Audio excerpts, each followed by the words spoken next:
بسم الله الرحمن الرحيم. ومن أحسن قولا ممن دعا إلى الله وعمل صالحا وقال إنني من المسلمين. ولقد أرسلنا رسلا من قبلك وجعلنا لهم أزواجا وذرية وما كان لرسول أن يأتي بآية إلا بإذن الله لكل أجل كتاب.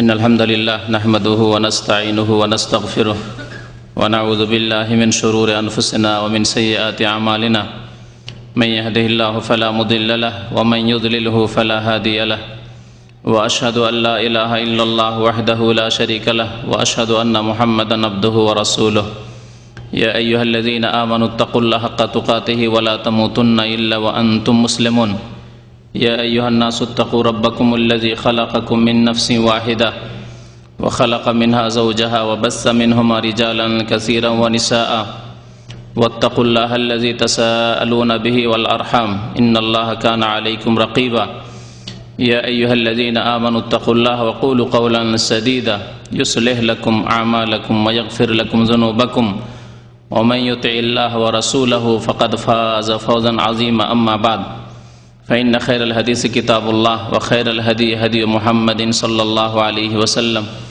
وشر الأمور محدثاتها وكل محدثة بدعة وكل بدعة ضلالة وكل ضلالة في النار.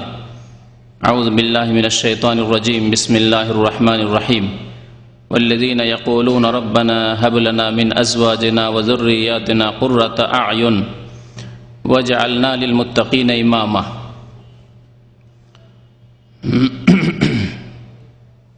মহান আল্লাহর সমস্ত প্রশংসা যে আল্লাহ পাক রব্বুল আলামিন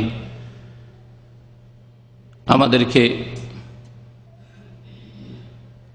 আদম আলাইহিস সালাম থেকে সৃষ্টি করেছেন এবং তাকে সৃষ্টি করার পরে তার স্ত্রী রূপে হাওয়া আলাইহিস সালামকেও সৃষ্টি করেছেন এবং তার মাধ্যমে সারা পৃথিবীতে অসংখ্য মানুষকে আল্লাহ পাক রব্বুল আলামিন ছড়িয়ে দিয়েছেন। দরুদ ও সালাম নাজিল হোক প্রিয় নবী মুহাম্মদ রাসূলুল্লাহ সাল্লাল্লাহু আলাইহি ওয়াসাল্লামের প্রতি, যিনিও আল্লাহ পাক রব্বুল আলামিনের রাসূল ছিলেন এবং বিবাহ শাদী করেছেন এবং তাকেও আল্লাহ পাক রব্বুল আলামিন সন্তান সন্ততি দান করেছেন এবং আল্লাহ পাক রব্বুল আলামিন তার থেকেও তা নিয়েছেন, অর্থাৎ তার সামনে তার ছেলেদের ইন্তেকাল হয়েছে, মেয়েদেরও ইন্তেকাল হয়েছে। আল্লাহুম্মা সাল্লি আলাইহি আল্লাহুম্মা বারিক আলাইহি। আমার বলার উদ্দেশ্য যে আম্বিয়া কেরামও আল্লাহ পাক রব্বুল আলামিনের যে নীতিমালা রয়েছে বিবাহ শাদীর ক্ষেত্রে এবং সন্তান সন্ততি আল্লাহ পাকের দানের ক্ষেত্রে এবং তা আল্লাহ পাক রব্বুল আলামিন নির্দিষ্ট সময়ের জন্য মানুষকে দিয়ে থাকেন, আবার তা তাদের চোখের সামনে অর্থাৎ পিতামাতার চোখের সামনে নিয়ে নিতে পারেন অথবা পরে অবশ্যই নেবেন একদিন। এ হচ্ছে আল্লাহ পাক রব্বুল আলামিনের নীতিমালা। আজকের বিষয়বস্তু হচ্ছে বিবাহ শাদী সম্পর্কে। বিবাহ আম্বিয়া কেরাম আলাইহিমুস সালাতু ওয়াস সালাম গণের সুন্নত। আল্লাহ পাক রব্বুল আলামিন তাই সূরা রাদের আয়াত নম্বর 38 ইরশাদ করেছেন, ওয়ালাকাদ আরসালনা মিন ক্বাবলিকা রাসূলান। হে নবী মুহাম্মদ সাল্লাল্লাহু আলাইহি সাল্লাম, আপনার পূর্বে অনেক রাসূলকে আমি প্রেরণ করেছি। ওয়াজআলনা লাহুম আজওয়াজাম ওয়া যুররিয়্যাহ, এবং তাদের জোড়া সৃষ্টি করেছি, অর্থাৎ তাদের বিবাহ শাদী হয়েছিল, তাদের স্ত্রী ছিল এবং তাদের সন্তান সন্ততিও ছিল। ওয়াজআলনা লাহুম আজওয়াজান ওয়া যুররিয়া, তাদেরকে আমি তাদের স্ত্রীও দান করেছি এবং তাদেরকে সন্তান সন্ততিও দান করেছি। তো আল্লাহ পাক রব্বুল আলামিন সমস্ত আম্বিয়া কিরাম সম্পর্কে বলছেন যে তাদেরকে নবী করিম সাল্লাল্লাহু আলাইহি সাল্লামের পূর্বে প্রেরণ করেছেন রাসূল নবী করে, এবং তাদের বিবাহ শাদী হয়েছে, তাদের সন্তান সন্ততিও হয়েছে।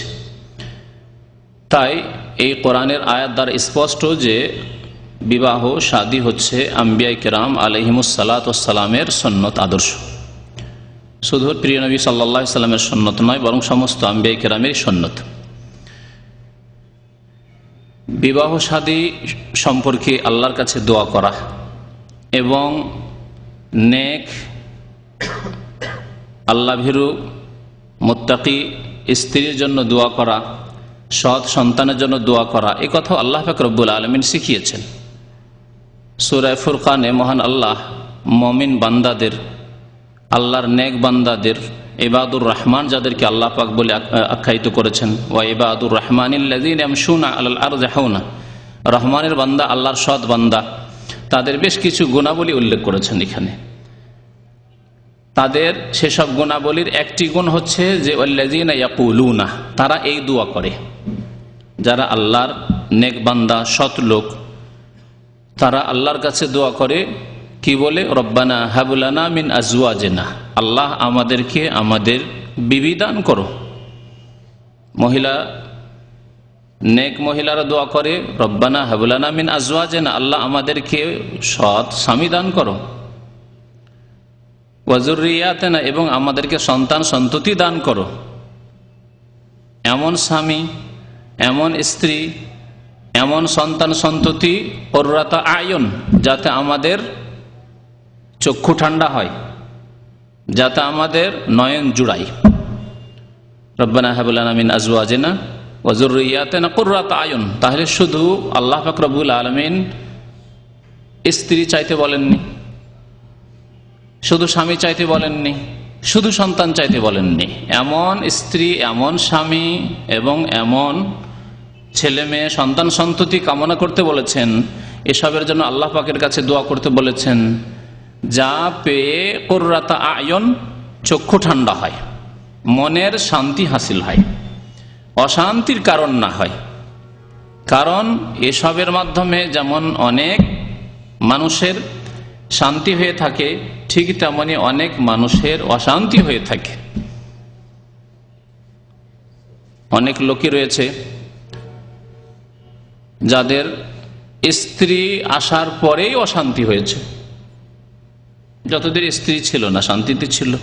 ব্যতিক্রম, আল্লাহ পাক রব্বুল আলামিন স্ত্রী সৃষ্টি করেছেন শান্তির জন্য, কিন্তু ব্যতিক্রম হতে পারে যদি সতী নারী না হয়, যদি দিনদার না হয়, যদি সেই মহিলার আল্লাহর সাথে সম্পর্ক না থাকে, ইবাদত বন্দেগীর সাথে সম্পর্ক না থাকে, 5 ওয়াক্ত নামাজের সাথে সম্পর্ক না থাকে, ঈমান যদি দুর্বল হয়, তাহলে তাতে শান্তি নেই, সেই স্ত্রীকে নিয়ে শান্তি নেই। ঠিক তেমনি এর বিপরীত ধরুন, যে যদি স্ত্রী ভালো হয়, মহিলা ভালো মানুষ, কিন্তু স্বামী যদি বেনামাজি হয়, ফাসেক লম্পট হয়, স্বামী যদি গুনাহে লিপ্ত থাকে, স্বামী যদি আল্লাহকে না ভয় করে, পরকাল সম্পর্কে চিন্তাশীল না হয়, তাহলে তার জন্য বিবাহ না হওয়াই ভালো ছিল ওই মহিলার জন্য। এই স্বামী থেকে না স্বামী থাকাই ভালো ছিল। অনেকের বিবাহর পূর্বের জীবনই ভালো ছিল, অনেক মহিলার বিবাহ হওয়ার পরে আরো অশান্তি সৃষ্টি হয়েছে। তাই আল্লাহ পাক রব্বুল আলামিন এমন স্ত্রী, এমন স্বামী এবং ছেলে মেয়ের ক্ষেত্রেও, অনেকের ছেলে মেয়ে ছিল না, খুব ভালো ছিল, কিন্তু ছেলে মেয়ে হওয়ার পরে বিপদ এসছে। বিশেষ করে ছেলে মেয়ে বড় হয়ে যাওয়ার পরে যদি তারা দিনদার না হয়, তারা যদি সৎ পথে না চলে, তারা যদি 5 ওয়াক্ত নামাজ কায়েম না করে, তারা যদি অবাধ্য হয়, তারা যদি বাবা মায়ের কথা মোতাবেক না চলে, তাহলে বড়ই সমস্যা। তাই আল্লাহ পাক রব্বুল আলামিন দোয়ার ক্ষেত্রে শুধু সন্তান চাইতে বলেননি, ছেলে মেয়ে চাইতে বলেননি, বরং বলেছেন তার সাথে যে কুররাতা আয়ুন, আল্লাহ স্ত্রী পেয়ে, স্বামী পেয়ে, ছেলে মেয়ে পেয়ে, যাতে করে চক্ষু ঠান্ডা হয়, মনের শান্তি হয়। আমিন আয়াতিহি আন খালাকা লাকুম মিন আনফুসিকুম আজওয়াজা লিতাসকুনু ইলাইহা। আল্লাহ পাক রব্বুল আলামিন বলছেন যে আমার বহু নিদর্শন সমূহের একটি নিদর্শন হচ্ছে যে তোমাদের থেকেই তোমাদের জোড়া আল্লাহ সৃষ্টি করেছেন, তোমাদের স্ত্রী আল্লাহ সৃষ্টি করেছেন। হে মহিলা, তোমাদের স্বামী আল্লাহ সৃষ্টি করেছেন তোমাদের থেকে, এই মানব জাতির মধ্য থেকে। তারা জিনদের মধ্য থেকে নয়, তারা ফেরেশতাদের মধ্য থেকে নয়, তোমাদের মধ্য থেকেই আল্লাহ পাক রব্বুল আলামিন তোমাদের জোড়া সৃষ্টি করেছেন। লিতাসকুনু ইলাইহা, উদ্দেশ্য হচ্ছে যাতে করে তোমাদের প্রশান্তি হাসিল হয়। তো বিবাহ শাদী বললাম যে আম্বিয়া কেরামের সুন্নত, এবং বিবাহ শাদীর ক্ষেত্রে স্ত্রী স্বামী ছেলে মেয়ের ক্ষেত্রে আল্লাহ পাক রব্বুল আলামিনের কাছে ভালো দোয়া করতে হবে বেশি বেশি, বিবাহ শাদী হওয়ার আগে থেকেই এবং বিবাহ শাদী হওয়ার সময়কালেও, বিবাহ শাদী হয়ে যাওয়ার পরেও, ছেলে মেয়ে জন্মাবার আগে এবং ছেলে মেয়ে জন্মে যাওয়ার পরেও আল্লাহ পাকের কাছে দোয়া করতে হবে। এবং আম্বিয়া কেরামের সুন্নত এই ক্ষেত্রে কোরআনে কারিমে মওজুদ রয়েছে। ইব্রাহিম আলাইহিস সালাতু সালাম দোয়া করছেন সন্তানের জন্য, রব্বি হাবলি মিনাস সালেহিন। এই দোয়া করছেন আল্লাহ আমাকে সন্তান দান করো না, আল্লাহ আমাকে সৎ সন্তান দান করো, সালেহিন দান করো। রব্বি হাবলি মিনাস সালেহিন, আল্লাহ সৎ সন্তান দান করো। এইভাবে জাকারিয়া আলাইহিস সালাতু সালাম দোয়া করছেন, রব্বি হাবলি মিন লাদুনকা যুররিয়াতান তাইয়্যিবা, আল্লাহ আমাকে সন্তান দান করো সৎ, তাইয়্যিবা, ভালো সন্তান দান করো। তো বিবাহ শাদী যখন কোনো ব্যক্তি করতে যাবে বা করে ফেলেছে, আগে পরে এই দোয়াগুলি বেশি বেশি করতে হবে, যা কোরআনে কারিমে আল্লাহ পাক রব্বুল আলামিন শিখিয়েছেন। সন্তান চাওয়ার ক্ষেত্রে ইব্রাহিম আলাইহিস সালাতু সালামের দোয়া, বিশেষ করে নামাজের ক্ষেত্রে। নামাজ এমন একটি মৌলিক বিষয় দিনের, যে নামাজ ছাড়া দিন প্রতিষ্ঠাই হতে পারে না। আজকে এক শ্রেণীর লোকেরা দিন কায়েম করতে চলেছে, অথচ দিন বুঝে না যে দিন কেমন করে কায়েম হবে। ব্যক্তি জীবনে নিজের জীবনের উপরে দিন কায়েম করতে পারলো না, নিজের স্ত্রীর উপরে দিন কায়েম করতে পারলো না, নিজের ছেলে মেয়েদের উপরে দিন কায়েম করতে পারলো না, নিজের বাবা মার ঘরে দিন কায়েম করতে পারলো না, নিজের পাড়া প্রতিবেশীতে দিন কায়েম করতে পারলো না। আর দিন কায়েম মানেই হচ্ছে যে সংসদ ভবনে পৌঁছে যাওয়া, এসব অপব্যাখ্যা এক শ্রেণীর লোকেরা করে থাকে। আল্লাহ পাক রব্বুল আলামিন বলছেন যে ইব্রাহিম আলাইহিস সালামের দোয়া সম্পর্কে, রব্বি জাআলনি মুকিমাস সালাতি। ইব্রাহিম আলাইহিস সালামের বেশ কিছু দোয়া আল্লাহ পাক রব্বুল আলামিন এই সূরা ইব্রাহিমে উল্লেখ করেছেন। তার মধ্যে একটি দোয়া হচ্ছে রব্বি জাআলনি মুকিমাস সালাহ, হে আল্লাহ আমাকে নামাজ কায়েমকারী বানিয়ে দাও। ইব্রাহিম আলাইহিস সালাম আজকে থেকে 5000 বছর আগে, অথচ আল্লাহর খলিল, অন্তরঙ্গ বন্ধু, আল্লাহর রসুল নবী, তার উপর আল্লাহ পাক রব্বুল সুহুফে ইব্রাহিম ওয়া মূসা কিতাব নাযিল করছেন, আর তিনি দোয়া করছেন আল্লাহর কাছে। তার এই আশঙ্কা যে আল্লাহর কাছে দোয়া করতেই হবে। আমরা অনেকেই যখন মনে করি যে আমরা সঠিক পথে আছি, আল্লাহর কাছে হিদায়াতের দোয়ার প্রয়োজন মনে করি না, বরং আজকাল এক শ্রেণীর জাহেল মূর্খ লোককে যদি বলে আল্লাহ ইহাদিক বলে দেয়, তাহলে গাল মনে করে না।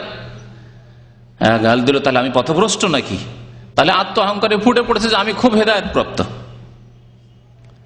অথচ ইব্রাহিম আলাইহিস সালাতু সালাম দোয়া করেছেন রব্বি জাআলনি মুকিমাস সালাহ, হে আল্লাহ আমাকে সালাত কায়েমকারী বানিয়ে দাও, সালাত প্রতিষ্ঠাকারী বানিয়ে দাও, ওয়া মিন যুররিয়াতি, এবং আমার সন্তান সন্ততিকেও নামাজ কায়েমকারী বানিয়ে দাও। তাহলে ছেলে মেয়ে যেন নামাজি হয়, সম সালাতের পাবন্দ হয়, দিন প্রতিষ্ঠা করে জীবনের প্রতিটি ক্ষেত্রে, এর জন্য প্রচেষ্টাও চালাতে হবে, এবং প্রচেষ্টা মেহনত করে আল্লাহ ফল না দিলে হবে না, তাই আল্লাহর কাছে ভালো দোয়াও করে যেতে হবে। রব্বি জাআলনি মুকিমাস সালাতি ওয়া মিন যুররিয়াতি রব্বানা ওয়া তাকাব্বাল দুআ, হে আল্লাহ আমাদের দোয়া কবুল করো। আল্লাহ পাক রব্বুল আলামিন উৎসাহিত করেছেন বিবাহ শাদী করার জন্য, এবং বিবাহ শাদী অন্যের করানোর ক্ষেত্রে সাহায্য সহযোগিতা করার ক্ষেত্রে। নিজে তো বিবাহ শাদী করবেন, কিন্তু অন্যদের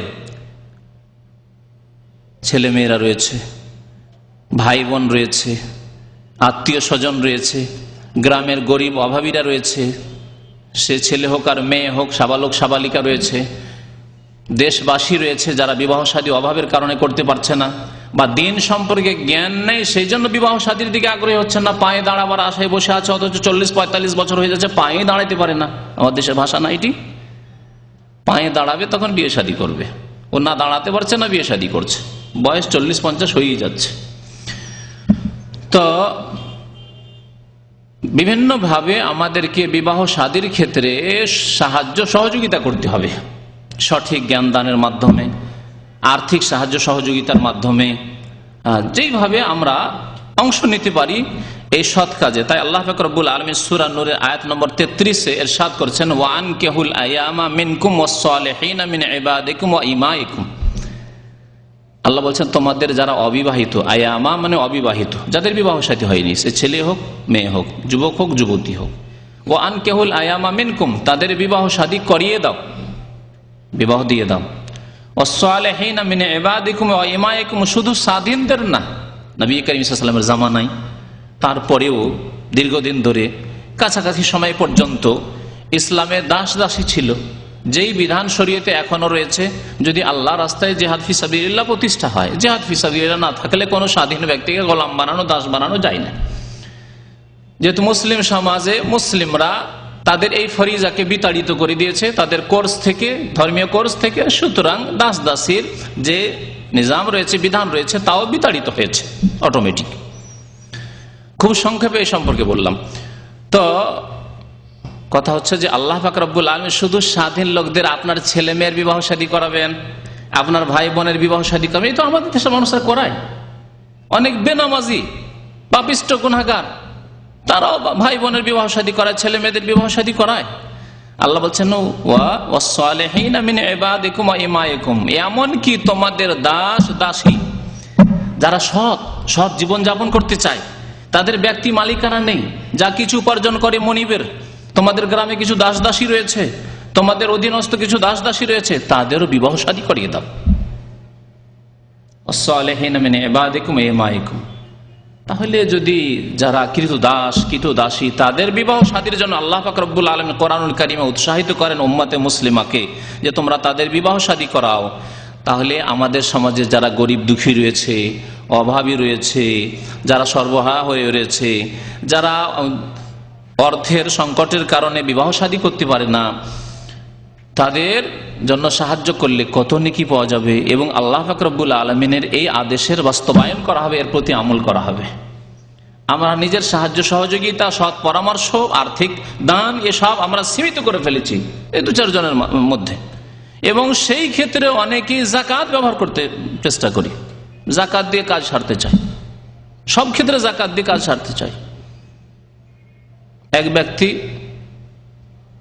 এখানে পরিবার নিয়ে এসছে, সে ওমরার ভিসায় বা ভিজিটে নিয়ে এসছে, তারপরে 2 বছর হয়ে গেছে, গত সপ্তাহে ফতোয়া জিজ্ঞেস করছে যাকাতকে আমরা কিভাবে আমাদের নিজের গরজে ব্যবহার করে থাকি। অনেক টাকা তাকে এখন ফাইন দিতে হচ্ছে, জরিমানা দিতে হচ্ছে দেশে পাঠানোর জন্য। ফতোয়া জিজ্ঞেস করছে আমার যাকাত আমি কি এই ক্ষেত্রে লাগাতে পারবো? আশ্চর্য হয়ে যাবেন আপনি। নিজে নিয়ে আসলে স্ত্রীকে, নিজে ভোগ করলো, আর সেই ক্ষেত্রে কি ব্যবহার করবে? যাকাত ব্যবহার করবে। আমরাও সীমিত ক্ষেত্রে, বিবাহ শাদীর ক্ষেত্রে যদি ভাই বোনের সাহায্য করি, যদি ছেলে মেয়েদের সাহায্য করি, আত্মীয় স্বজনের সাহায্য করি, গ্রামবাসীর সাহায্য করি, ওই ক্ষেত্রে চিন্তা করি যে যাকাত দিয়ে সারানো যায় কিনা, কাজ সারতে হবে কোন রকম যাকাত দিয়ে। তাহলে অন্য মুসলিম ভাইদের, মুসলিম বোনদের আমরা কি করে সাহায্য করব যদি আমাদের এই অবস্থা হয়? আল্লাহ পাক রব্বুল আলামিন এক কথায় বিবাহ শাদী করার এবং অন্যের করানোর ক্ষেত্রে উৎসাহিত করেছেন, আদেশ প্রদান করেছেন, এবং এর বড় ফজিলত রয়েছে, এর জন্য বড় আল্লাহ পাক রব্বুল আলামিন সওয়াব রেখেছেন। প্রিয় নবী মুহাম্মদ রাসূলুল্লাহ সাল্লাল্লাহু আলাইহি ওয়াসাল্লাম থেকে আব্দুল্লাহ বিন মাসউদ রাদিয়াল্লাহু তাআলা আনহু বর্ণনা করছেন প্রসিদ্ধ হাদিস বিবাহ শাদীর ক্ষেত্রে যুবক সমাজকে উৎসাহিত করছেন নবী করিম সাল্লাল্লাহু আলাইহি ওয়াসাল্লাম, ইয়া মাশারাশ শাবাব, হে যুবকদের দল, হে যুবকদের দল, মান ইসতাতা মিনকুমুল বাতা ফালিয়াতাজাওয়াজ, তোমাদের যে ব্যক্তি বিবাহ শাদী করতে সক্ষম, বিবাহ শাদী করতে সক্ষম, সে যেন বিবাহ শাদী করে ফেলে। আল্লাহ প্রত্যেক যুবককে, যারা সাবালক হয়ে পড়েছে আর ক্ষমতা আছে বিবাহ শাদী করার, ক্ষমতা মানে কতটুকু? ক্ষমতা মানে মোহরের ব্যবস্থা আছে, আর সেই বিবিকে নিয়ে আসার পরে এতটুকু তার মানসিক ক্ষমতা আছে, বল আছে মনে, যে আমি নিজে করে খেতে পারবো, নিজের পেটের ব্যবস্থা, খাবার ব্যবস্থা করতে পারবো, আমার নিজের স্ত্রীর ভরণ পোষণের যে ফরজ রয়েছে আমার উপর তা আমি পালন করতে পারবো। এই হচ্ছে বাতের শক্তি রাখা, অর্থাৎ বিবাহ শাদীর ক্ষমতা রাখা। বিবাহ শাদীর ক্ষমতা মানে এই না যে পাকা বাড়ি হইতে হবে, কাঁচা বাড়ি চলবে না। বিবাহ শাদীর ক্ষমতা মানে এই নয় যে অনেক টাকার মালিক হইতে হবে, কোনো একটা ব্যবসা এই প্রতিষ্ঠান আপনার হইতে হবে, অথবা কোনো একটা সার্ভিস চাকরি হইতে হবে, ইনকাম সোর্স কন্টিনিউ হইতে হবে না। দৈনিক আপনি দিন মজুর করবেন, মেহনত করবেন, সন্ধ্যাবেলা নিয়ে আসবেন, খাবেন স্বামী স্ত্রী। আজকে ভারত, বাংলাদেশে, পাকিস্তানে, গরিব দেশগুলিতে বহু মানুষ, বরং অধিকাংশ মানুষ এইরকমই আছে, এরা দৈনিক আনে দৈনিক খায়। তাহলে কি তারা বিবাহ শাদী করবে না? তাদের সংখ্যা বেশি। মানিস্তাতা মিনকুমুল বাআতা, যারা বিবাহ শাদী করতে পারবে, একজন মেয়েকে নিয়ে আসার জন্য নগদ এখন মোহর দিতে হবে, এর ব্যবস্থা তার কাছে আছে। তার পূর্বে তার কাছে পুরুষত্ব আছে, বিবাহ করার যোগ্যতা আছে। বাতের দুইটি অর্থ, কারণ সেটি যদি না থাকে তো পয়সা থেকে বিবাহ করা চলবে না, পয়সা থেকে বিবাহ করা চলবে না। এজন্য বিবাহর হুকুমটিও এখানে বলে দেওয়া ভালো হবে যে বিবাহর হুকুম, আসল হুকুম হচ্ছে সাধারণ অবস্থায় প্রত্যেক মুসলিম যুবকের জন্য বিবাহ শাদী করা সুন্নাত। প্রিয় নবী মুহাম্মদ রাসূলুল্লাহ সাল্লাল্লাহু আলাইহি ওয়াসাল্লামের সুন্নাত, তিনি একটি শুধু বিবাহ করেননি, একাধিক বিয়ে করেছেন, কয়েকটি বিবাহ করেছেন, বরং আল্লাহ পাক রব্বুল আলামিন উম্মতের জন্য 4টির বেশি জায়েজ করেনি, তার জন্য আরো বেশি জায়েজ করেছিলেন। খালিসাতান লাকা মিন দুনিল মুমিনিন, কোন মুমিনের জন্য জায়েজ নাই, তোমার জন্য খাস করা হয়েছে। আল্লাহ পাক রব্বুল আলামিন স্বয়ং কোরআনে কারীমে সূরা আহজাবে ইরশাদ করছেন, হে নবী আপনার জন্য এই বিষয় খাস রয়েছে। তো বিবাহ শাদীর আসল হুকুম হচ্ছে সাধারণ অবস্থায় প্রত্যেক যুবকের জন্য বিবাহ শাদী করা সুন্নাত। সে এই যৌবনকালে বেশি প্রয়োজন বোধ করুক আর নাই করুক, যুবক হয়েছে, সাবালক হয়েছে, বিবাহ শাদী করা সুন্নাত তার জন্য। বিবাহ শাদীর বিশেষ অবস্থায় হুকুম হচ্ছে ফরজ, তা হচ্ছে কোনো ব্যক্তি যদি বিবাহ না করার কারণে গুনাহে লিপ্ত হয় অথবা গুনাহে লিপ্ত হওয়ার আশঙ্কা হয়, তাহলে বিবাহ শাদী করা সেই লোকের ক্ষেত্রে বা ওই রকম লোকের ক্ষেত্রে ফরজ। বিবাহ শাদী না করলে গুনাহ হবে, কারণ গুনাহ থেকে বেঁচে থাকা ফরজ। আর যার মাধ্যমে গুনাহ থেকে বাঁচা যায়, কোন একটি কাজ করলে আমি গুনাহ থেকে বাঁচতে পারবো, তাহলে সেই কাজটি ফরজ। বুঝতে পেরেছেন যুক্তি? গুনাহ থেকে বেঁচে থাকা কি? চুরি করবেন না, চুরি না করা কি? চুরি করা যেমন হারাম, তাহলে চুরি না করা ফরজ। বলেন ফরজ, চুরি না করা ফরজ। জি, জেনা করা যখন হারাম, তাহলে জেনা থেকে বেঁচে থাকা ফরজ। আর জেনা থেকে, ব্যভিচার থেকে, অশ্লীলতা থেকে বাঁচার উপায় হচ্ছে শরীয়তে বিবাহ শাদী, নিকাহ। আর আপনার আশঙ্কা হচ্ছে যে আমি গুনাহ থেকে হয়তো বাঁচতে পারবো না, গুনাহে পড়ে যাব, তাহলে আপনার জন্য বিবাহ শাদী করা ফরজ। বিবাহ শাদী করে নিয়েছেন কিন্তু দূরে থাকার কারণে গুনাহ হওয়ার আশঙ্কা রয়েছে, তাহলে আপনার স্ত্রীর কাছে থাকা ফরজ, গুনাহের আশঙ্কা যদি থাকে। তৃতীয় অবস্থা বিবাহর হুকুমের ক্ষেত্রে 3টি অবস্থা রয়েছে, তা হচ্ছে যে বিবাহ শাদী করা জায়েজ নয়। সুন্নাত বললাম সাধারণ অবস্থায়, কিন্তু এমন একটি ক্ষেত্র রয়েছে যেখানে বিবাহ শাদী করা ফরজ, আরেকটি বললাম, আরেকটি বলছি যে বিবাহ শাদী করা জায়েজ নয়। এমনও কিছু লোক আছে যাদের জন্য বিবাহ শাদী করা জায়েজ নয়। তারা কারা? যাদের পুরুষত্ব শক্তি দুর্বল, এমন দুর্বল যে মোটেই হক আদায় করতে পারবে না। বাহ্যিক দেহ, শরীর গঠন, আকার আকৃতি, রূপ দেখতে তো মাশাআল্লাহ বেশ সুন্দর, কিন্তু জন্মগতই হয়তো তার পুরুষত্ব শক্তি নেই, অথবা তার কুচরিত্রের কারণে, আমাদের অনেক যুবক ভাইরা এটা বুঝবেন, কুচরিত্রের কারণে তার পুরুষত্বকে নষ্ট করে ফেলেছে। আর বহু ছেলেরা এরকম করে ফেলে, আর পরে গিয়ে আফসোস হয়, কিন্তু তখন আর আফসোস করে হাহুতাশ করে আর কোনো লাভ হয় না। এমন পর্যায়ে পৌঁছে গেছে অশ্লীল কাজ করে, নোংরামি কাজ করে, যে তার পুরুষত্ব নষ্ট করে দেওয়ার পরে গিয়ে আর আফসোস করে লাভ নাই, চিকিৎসা করেও আর লাভ নাই, আর হচ্ছে না। জি, এইরকম যদি কারো অবস্থা হয়ে যায় যে সে কোন একটি যুবতীকে নিয়ে সে তার হক আদায় করতে পারবে না, যে পুরুষের উপর স্ত্রীর হক রয়েছে, তাহলে তার জন্য বিবাহ করা জায়েজ নয়। কারণ এই বিবাহ করে বিবাহের উদ্দেশ্য শুধু পুরুষের গুনাহ থেকে বেঁচে থাকা নয়। বিবাহের উদ্দেশ্য যেমন পুরুষ ব্যক্তি, যুবক ব্যক্তি গুনাহ থেকে বাঁচবে বিবাহের মাধ্যমে, তেমনি ওই যুবতীকেও গুনাহ থেকে বাঁচাবে। এই হচ্ছে বিবাহের উদ্দেশ্য। কারণ এই গুনার আশঙ্কা, অশ্লীলতার গুনার আশঙ্কা যেমন রয়েছে যুবকের পক্ষ থেকে, তেমন আশঙ্কা রয়েছে যুবতীর পক্ষ থেকে। যদি নিজের পুরুষত্ব না থাকে, তাহলে স্ত্রী যে তার ঘরে এসছে, তার যখন লজ্জাস্থানের হেফাজতের ব্যবস্থা দিতে পারবে না, তখন সেই যুবতীর চরিত্র নষ্ট হতে পারে, সেই যুবতী দ্বারা পাপ হতে পারে। স্বামীর ছত্র ছায়ায়, স্বামীর আড়ালে রয়েছে, পর্দার আড়ালে, সবাই ভাবলো যেহেতু স্বামীর আছেই, যদি বাচ্চা আসে তবুও ভাবলো যে নাই স্বামীরই বাচ্চা আছে, আসলে স্বামীর সন্তানও নয়, আর স্বামীর মধ্যেই যোগ্যতাও নেই। জি, তাহলে আপনি আপনার অযোগ্যতার কারণে একটি যুবতীকে পাপে নিমজ্জিত করলেন, পাপের দিকে আপনি ঠেলে দিলেন। সুতরাং এইরকম পরিস্থিতিতে বিবাহ শাদী করা জায়েজ নাই। তো নবী করিম সাল্লাল্লাহু আলাইহি ওয়াসাল্লামের ওই হাদিস শোনাচ্ছিলাম যে, হে যুবকরা, তোমাদের যাদের কাছে বিবাহের ক্ষমতা রয়েছে, ফালিয়াতাজাওয়াজ, তারা যেন বিবাহ শাদী করে নেই। বিবাহ শাদী করলে কি হবে? নবী সাল্লাল্লাহু আলাইহি ওয়াসাল্লাম বলছেন, ফাইন্নাহু আগাযযু লিল বাসার ওয়া আহসানু লিল ফারজ। কারণ বিবাহ শাদী করলে এক তো হবে যে দৃষ্টি নত হয়ে যাবে, আগাযযু লিল বাসার। আল্লাহ পাক রব্বুল আলামিন যুবকদেরকেও এবং যুবতীদেরকেও, মহিলাদেরকেও পুরুষদেরকেও আল্লাহ পাক রব্বুল আলামিন দুই আয়াতে স্পষ্ট ভাষায় এই আদেশ প্রদান করেছেন, কুল্লিল মুমিনিনা ইয়াগুদ্দু মিন আবসারিহিম। মুমিন পুরুষদেরকে বলে দাও তারা যেন দৃষ্টি নত করে। আর দৃষ্টি যদি নত না করে তাহলে পাপ হওয়ার আশঙ্কা রয়েছে।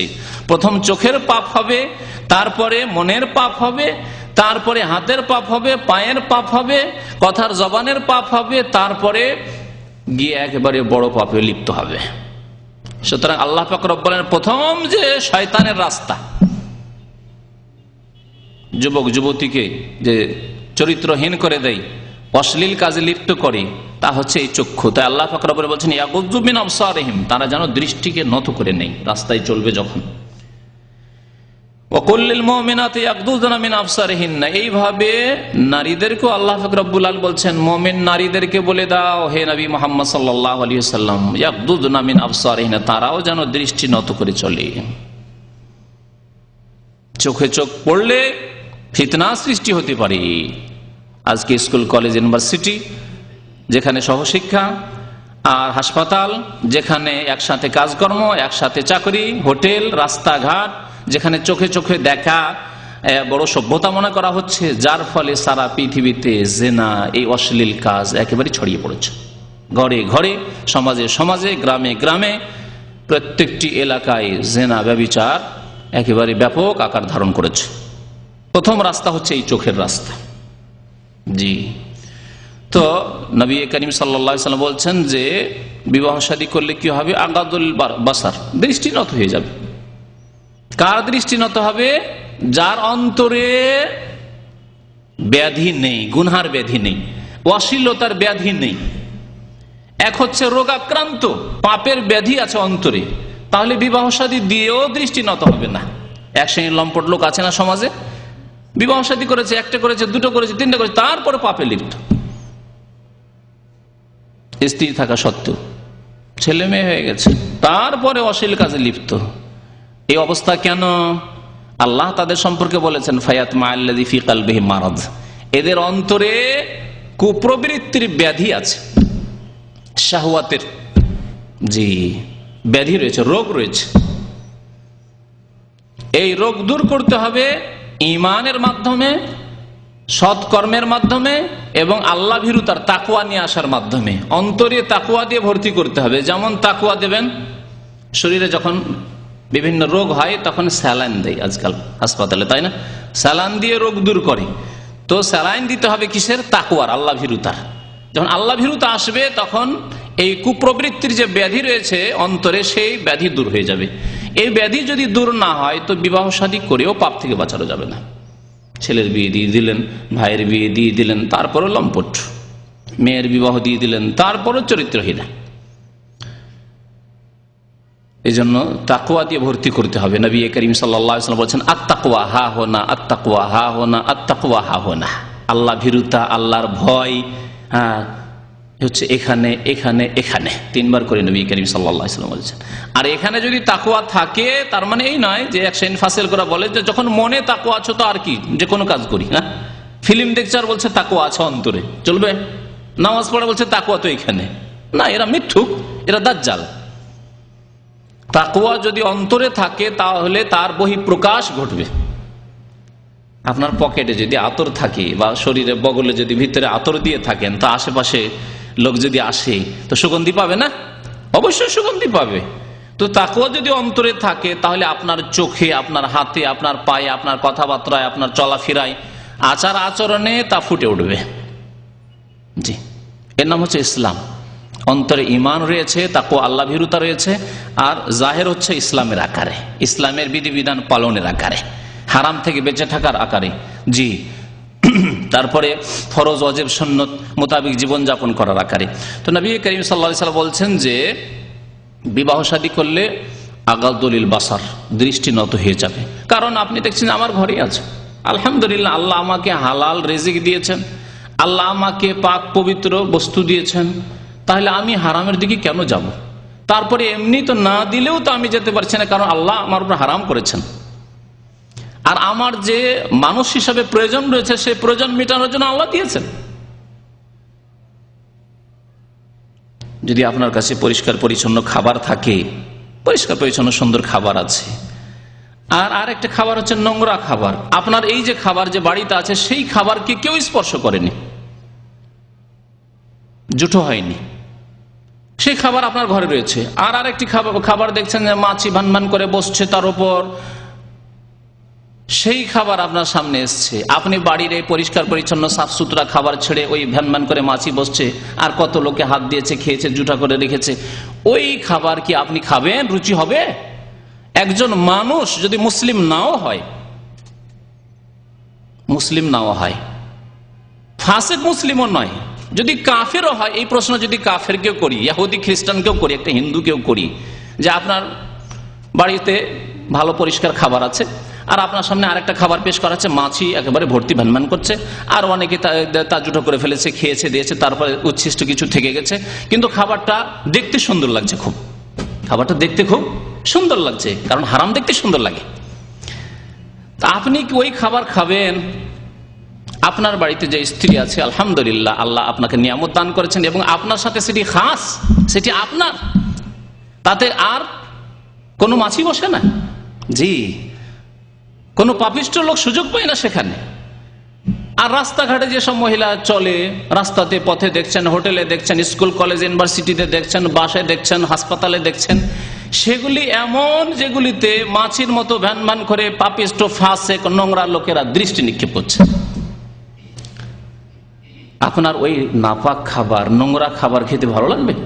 কখনো না। আপনার মনে শান্তি হবে, আলহামদুলিল্লাহ, পাক পবিত্র খাবার আমার ঘরে রয়েছে। আল্লাহ বলছেন কুলু মিনাত তাইয়্যিবাত, পাক পবিত্র খাবার আল্লাহ খেতে বলেছেন, আছে আমার ঘরে। ওয়া আমালু সালিহান, এবং তারপরে নেক আমল, সৎ আমল করো, তাহলে কবুল হবে। পাক পবিত্র খাবেন, পাক পবিত্র ভোগ করবেন, আর তারপরে নেক আমল করবেন, তাহলে আল্লাহ দরবারে কবুল হবে। তো নবী করিম সাল্লাল্লাহু আলাইহি ওয়াসাল্লাম আরো বলছেন ওয়া আহসানুল ফারজ, বিবাহ শাদী করলে লজ্জা স্থানের সুরক্ষা হবে, দৃষ্টি নত হয়ে যাবে। আর দৃষ্টি নত হয়ে গেলে আর আগে বাড়ার সুযোগ পাবে না শয়তান। যখন আপনি দৃষ্টিকে নত করে নিলেন, তখন শয়তান আর সুযোগ পাবেন, সেখান থেকে শেষ। কিন্তু আপনি যদি সুযোগ দিয়ে দেন, দৃষ্টিকে সুযোগ দিয়ে দেন, শয়তান এক কদম সুযোগ পেয়ে গেল, আর এক কদম নেওয়ার চেষ্টা করবে, আর এক কদম আগে বাড়াবার চেষ্টা করবে, আর এক কদম আগে বাড়াবার চেষ্টা করবে। এইভাবে আপনার চরিত্রকে নষ্ট করে ফেলবে, আপনাকে ব্যভিচারের মতো গুনাহে লিপ্ত করে ফেলবে। তাই নবী সাল্লাল্লাহু আলাইহি ওয়াসাল্লাম বলছেন যে বিবাহ শাদী হয়ে গেলে আহসানুল ফারজ, লজ্জা স্থানের হেফাজত হয়ে যাবে। আপনাকে আল্লাহ এই নিয়ামত দান করেছেন, যথেষ্ট আপনার জন্য এই নিয়ামত। আল্লাহ পাক রব্বুল আলামিন যদি এমন কোন যুবক হয় যে মাশাআল্লাহ এত শক্তিশালী, আর তার স্ত্রী দুর্বল, তাহলে আল্লাহ তার জন্য সুযোগ রেখেছেন। এই আইন ইসলামে নেই যে ও আগে স্ত্রীর কাছে অনুমতি নিতে হবে, আর অনুমতি না দিলে সে কেস করে দিবে, যে বাংলাদেশের মানবরচিত আইন আর পাকিস্তানের আইয়ুব খানের যুগের মানবরচিত আইন ইসলামে নেই। প্রয়োজন রয়েছে, আমার প্রয়োজন মিটছে না, আমার দ্বারা গুনহার সম্ভাবনা রয়েছে, আশঙ্কা আছে, আমার স্ত্রী আমার জন্য যথেষ্ট হচ্ছে না, আল্লাহ পাকের 2, 3, 4 ফানকিহু মা তাবা লাকুম মিনান নিসাই মাসনা ওয়া সুলাসা ওয়া রুবা। 2, 2, 3, 3, 4, 4 বিবাহ শাদী করো যদি প্রয়োজন হয়। ফাইন লাম তাস্তাতিউ আন তা'দিলু, যদি ইনসাফ না করতে পারেন, আপনি একে ইমানের দুর্বল, তাকওয়ায় দুর্বল, শারীরিক দিক থেকে দুর্বল, আর্থিক দিক থেকে দুর্বল, দুটো স্ত্রী দুটো ভালো বাড়ি করতে পারবেন না কোন রকম বাস করার জন্য, একই বাড়িতে একই ঘরে একই উঠানে রাখবেন আর ঝগড়া করতে থাকবে দুইজন, আপনি তামাশা দেখতে থাকবেন। আমার দেশের মানুষের বিবাহ শাদী তো এইরকমই, একই উঠানে এই রুমে এক স্ত্রী গেছে, এই রুমে এক স্ত্রীকে সামনে বেরোলে দুইজন লড়াই শুরু করে দেয়, আর ইয়ে তামাশা দেখে অযোগ্য স্বামী। আল্লাহ বলছেন যে তাহলে ফাওয়াহিদা, একটি বিয়ে করো, আলাদা আলাদা ঘর করার ক্ষমতা নেই, তাহলে ফাওয়াহিদা, একটি বিয়ে করো, যাতে করে তোমার দ্বারা জুলম অত্যাচার না হয়। তো লজ্জা স্থানের হেফাজত হবে বিবাহ শাদী করলে। ওয়ামান লাম ইয়াস্তাতি, কেউ যদি বিবাহ শাদী না করতে পারে, বিবাহ শাদী করার সুযোগ আসছে না, অনেকে অবিবাহিত এখানে চলে এসছেন, 2-4-5 বছর হয়ে গেছে, না দেশে যেতেই পারছেন, আর দেশে গেলেও দেখছেন যে দেশে গিয়ে বিবাহ শাদী করলে আবার 1 মাস পরে চলে আসতে হবে, তো যাক এই 1 মাসের জন্য বিবাহ না করে একবার 2-4-5 বছর কিছু কাজ করে চলে আসি। আমরা বিশেষ করে প্রবাসী যেহেতু সামনে আমরা সবাই রয়েছি, সুতরাং এই বিষয়টি আরো স্পষ্ট হওয়া ভালো যে হয়তো বিবাহ শাদী করার যোগ্যতা আছে, কিন্তু মাত্র 1 মাস 2 মাস ছুটি কেটে আবার চলে আসবো, যাক 2-4-5 বছর একবারই কাজ টাজ করে চলে আসি, তারপর বিবাহ শাদী করে বাংলাদেশে বসেই যাব, ভালো কথা। তাহলে আপনাকে কেমন হইতে হবে? অমাল্লাম ইয়াস্তাতে, যেই ব্যক্তি বিবাহ করতে পারছেন না, অভাবের কারণে হোক বা কোনো অসুবিধার কারণে হোক, বিদেশে থাকার কারণে হোক, বিদেশেও যদি আল্লাহ পাক রব্বুল আলামিন সুযোগ দেন বিবাহ শাদী করার, করবেন, এটি হচ্ছে সুন্নাত তরিকা, কিন্তু হয়তো এই অবস্থায় এইরকম সুযোগ সুবিধা নেই। ফালাইহি বিসসাম, তাহলে সেই ব্যক্তির গুনাহ থেকে বাঁচার রাস্তা হচ্ছে যে সে বেশি বেশি নফল সিয়াম পালন করবে, রোজা রাখবে। ফাইন্নাহু লাহু বিজাউন, কারণ রোজা রাখলে যে যৌন কামনা বাসনা আছে সেটি চাপা থাকবে, সেটি ঠান্ডা থাকবে, তা আপনাকে বেশি বিরক্ত করবে না, তা আপনাকে বেশি পরেশান করবে না, যা আপনার অশান্তির কারণ হতে পারে না, আপনাকে পাপে লিপ্ত হইতে পারে, এইরকম সম্ভাবনা কমে আসবে। প্রথম কথা, সিয়াম রোজা হচ্ছে ইবাদত। আপনি যখন বেশি বেশি নফল রোজা রাখবেন, সোমবার রোজা রাখছেন, বৃহস্পতিবার রোজা রাখছেন, তখন আপনি ইবাদতে আছেন। আপনি চিন্তা করছেন আমি সপ্তাহে 2 দিন রোজা রাখি, আর আমার দ্বারা এরকম গুনাহ অশ্লীল ছবি দেখবো, আমি একটা মহিলার দিকে তাকাবো, এই রকমের ঈমান আপনার তৈরি হবে, তাকওয়া আল্লাহ ভীরুতা সৃষ্টি হবে। এক, যে আপনি ইবাদতে থাকছেন, ঘন ঘন ইবাদত বন্দি থাকছেন এই রোজার ইবাদতে। 2 নম্বর কথা, রোজা রাখার মাধ্যমে শারীরিক দিক থেকে আল্লাহ পাক রব্বুল আলামিন এমন আপনার মধ্যে যোগ্যতা সৃষ্টি করে দেবেন যে আপনার দ্বারা গুনাহর সম্ভাবনা কমে যাবে, আপনার যে যৌন চাহিদা আছে সেটি ঠান্ডা থাকবে। ফাইন্নাহু লাহু বিজাউন, বুখারী মুসলিম শরীফের হাদিস। তো এইভাবে নবী সাল্লাল্লাহু আলাইহি ওয়াসাল্লাম বিবাহ শাদীর জন্য যুবকদেরকে উৎসাহিত করেছেন। সুতরাং যত তাড়াতাড়ি সম্ভব বিবাহ শাদী করে নিতে হয়। আমাদের সমাজে কুসংস্কার রয়েছে, বড় ভাই বিয়ে করে না, দুবাই আছে, ইউরোপ আছে, আমেরিকা আছে, না ও আসছে না বিয়ে করছে, না ও ছোট ভাই বিয়ে করতে পারবে, আর যদি বলে বিয়ের কথা ছোট ভাই, তাহলে বড়ই বিয়াদব। কত বড় বিয়াদব রে, ওর বড় ভাই বিয়ে করেনি, ওর মেজো ভাই বিয়ে করেনি, উনি ছোট বিয়ে করবে, বড় বিয়াদব তো মানে সেজে যাবে দেশে। না, এগুলি জাহেল বাবা মা, মূর্খ মাতা পিতা। যেই ব্যক্তি গুনাহ থেকে বাঁচতে চায় এবং তার মধ্যে যোগ্যতা আছে, যেমন বলা হলো বিবাহ শাদীর যোগ্যতা রয়েছে, সে বিবাহ শাদী করবে, ছোট হোক আর বড় হোক। তারপরে আমাদের দেশে কুসংস্কার আছে, বোন সাবালিকা হয়েছে, বোনের বিয়ে হয়নি, কি করে বিয়ে করবে? বড় আয়ের দোষের কথা যে বোনকে রেখে বিয়ে করবে। আরে তার গুনাহ থেকে বেঁচে থাকতে হবে, তার এই বিবাহ শাদীর বোনের সাথে কি সম্পর্ক? কুসংস্কার এগুলি, ইসলাম বিরোধী কথা। আলোচনা 1 ঘন্টাই করব, কারণ আজকে বিবাহ শাদী সম্পর্কে আলোচনা সম্পূর্ণ হবে না, সেই জন্য আগামী সপ্তাহে বা তারপরের সপ্তাহে ইনশাআল্লাহ তাআলা আলোচনা করব। আগামী সপ্তাহে আবার চলে আসছে আপনার রবিউল আউয়াল মাসের ঘনিয়ে চলে আসছে মিলাদুন্নবী, ঈদে মিলাদুন্নবী বাংলাদেশে হবে। তাহলে এই ঈদ সম্পর্কেও কিছু বলার প্রয়োজন রয়েছে। সুতরাং আগামী সপ্তাহে এই ঈদে মিলাদুন্নবী সম্পর্কে আলোচনা হবে, আর তারপরের সপ্তাহে ইনশাআল্লাহ এই বিষয়টিকে কমপ্লিট করব। তবে আরো 2-4টি কথা বলি।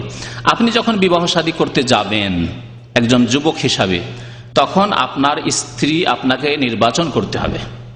এই নির্বাচন পরামর্শ অবশ্যই নেবেন, কিন্তু আপনার এই ক্ষেত্রে ইখতিয়ার কেমন হবে এই ক্ষেত্রে আপনাকে নবী করিম সাল্লাল্লাহু আলাইহি সাল্লাম কি বলেছেন তা আপনার জেনে রাখা উচিত। নবী করিম সাল্লাল্লাহু আলাইহি সাল্লাম ইরশাদ করেছেন, তুনকাহুল মারআতু লিআরবা, নারীদেরকে বিয়ে করা হয় 4টি গুণ দেখে। আমাদের দেশের এক শ্রেণীর বক্তারা এই হাদিসের অনুবাদ করে বলে, তোমরা বিয়ে করো 4টি গুণ দেখে। কোথায় আছে বিয়ে করো? বিয়ে করোর সেগা হচ্ছে বা আরবি হচ্ছে ইনকাহু, বিবাহ করো, বা তাজাওয়াজু, এই কথা বলেছেন নবী সাল্লাল্লাহু আলাইহি ওয়াসাল্লাম। তুনকাহু, বিবাহ করা হয়ে থাকে, মাজহুলের সেগা, বিবাহ শাদী হয়ে থাকে। আল মারআতু, নারীদের সাথে মহিলাদেরকে বিবাহ করে থাকে মানুষ, তাহলে মানুষের অভ্যাসের কথা বলা হয়েছে এই হাদিস। লে আরবাইন, 4টি গুণ দেখে মানুষ বিয়ে করে সাধারণত। আর যদি 4টি আপনি একসাথে পেয়ে যান তো ভালো কথা, এতে দোষ নেই, কিন্তু 4টির জন্য এত বেশি ছোটা যে ছুটতে ছুটতে অনেক খোঁজাখুঁজি করলেন, পাচ্ছেন না 4টি মিলিয়ে। আর 4টির মধ্যে যেটি দেখতে বলেছেন নবী করিম সাল্লাল্লাহু আলাইহি ওয়াসাল্লাম বিশেষ করে সেইটি উপেক্ষা করে গেলেন আপনি, তাহলে চলবে না। তাহলে আপনার দুনিয়াতেও অশান্তির কারণ হবে এই স্ত্রী আর ছেলে মেয়েরা, আর আখেরাতে তো অশান্তি হবে। কারণ জমি যদি ভালো হয়, ক্ষেত্র যদি ভালো হয়, তো ফসলও ভালো হবে, বাগানও ভালো হবে। আর যদি জমি জায়গা ভালো না হয় আর সেখানে আম বাগান শুরু করেন, আমের গাছ লাগান, আর লিচুর গাছই লাগান, আর কোনো ধান গম পাটি করেন, ভালো হবে না। হবে কি? চামা মাটিতে এমন এলাকায় যেখানে ফজলি আম হয় না, সেখানে যদি ফজলি আমের গাছ লাগান তো ধরবে ফজলি আম? ধরবেন। যেসব এলাকায় লিচু হয় না সেসব এলাকায় লিচুর যদি চারা লাগানো হয় তো লিচু কি হবে? হবে না। আর হলেও টক হবে, যদি নামে মাত্র লিচু হয় তো টক হবে, ছোট হবে, ওই আকারে হবে না।